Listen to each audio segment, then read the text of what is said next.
what's your USP and why is it so important? So what do I mean by USP? It is your unique selling point. So this is especially important if you're looking for a new role, whether it's contract or perm, is your unique selling point. So this is how you stand out from the crowd. One of the worst things I see when I look at people's CVs or LinkedIn profiles, or even chat to them on the phone, is they sometimes want to blend in. They want to become the generic BA, or they want to sell themselves as the generic project manager or the generic tester. They're a tester and that's it. And it just, that label straight away just puts you into a narrow field, a narrow niche. But it's actually not narrow in terms of the amount of people that do the same thing, because when you look at how many people apply for a role, you'll see there's hundreds apply for certain roles on LinkedIn, for example.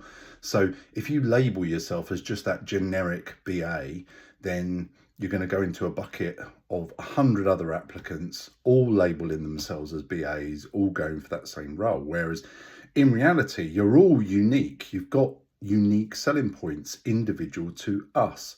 And the first thing I recommend people do is identify what your USP is. So with me, for example, I don't just say I'm a monitoring engineer or something like that.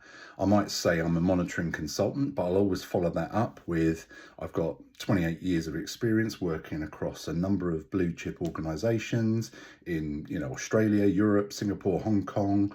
I've worked for London Stock Exchange and Bupa and Barclays and Post Office and all these different clients and different areas of expertise that I know nobody else is going to have that same experience.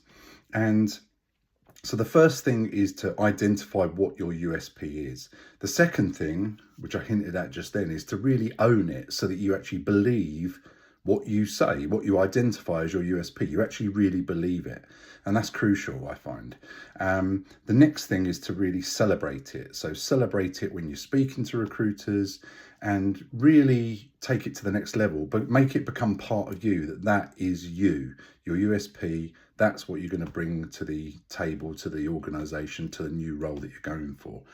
And the final thing is to really promote your USP. So you can promote your USP on your CV, of course, your LinkedIn profile, when you speak to recruiters, especially on your CV and LinkedIn. Do it if you put a massive, long, decent explanation of why you are unique in your summary on your CV and your LinkedIn profile, that's going to hopefully come across and help promote your USP to people that check you out on LinkedIn or read your CV.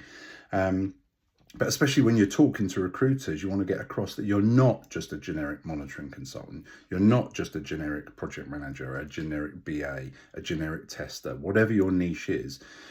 You might be a tester who's got BA experience. You might be a project manager who's got testing experience or experience in the utilities industries, and that might be your USP. Yes, I can apply that same skill set to other areas if this role doesn't actually match that USP, but just state your case of what your USP is, and you might attract more roles that actually match more of your USP.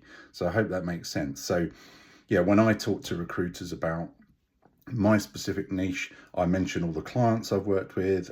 The benefit of that is that they can see the breadth of quality of clients that I've worked for, but I can also say that I can bring to the organization, I can take all the good things that this organization did and push away all the bad things that that organization did. And you're going to get all that experience with me. I've worked in different countries, so different ways of working, different types of people. So I've worked with all different types of people and ways of working, for example. And really try and promote me as a unique proposition, that's what they're getting if they hire me. And then it's up to them to see if that is a right fit for them. But I definitely recommend identifying your USP, owning it, celebrating it, and then promoting it. Okay, so if you need any help with identifying your USP, if you want to jump on a quick call, then please get in touch. Or if you want me to help you with your CV or LinkedIn to make sure your USP is really being celebrated and promoted, because that is going to be what helps you stand out from the crowd in a crowded market. Anyway, I hope that's useful. Let me know in the comments below if it was. Okay, thank you very much. Cheers, bye.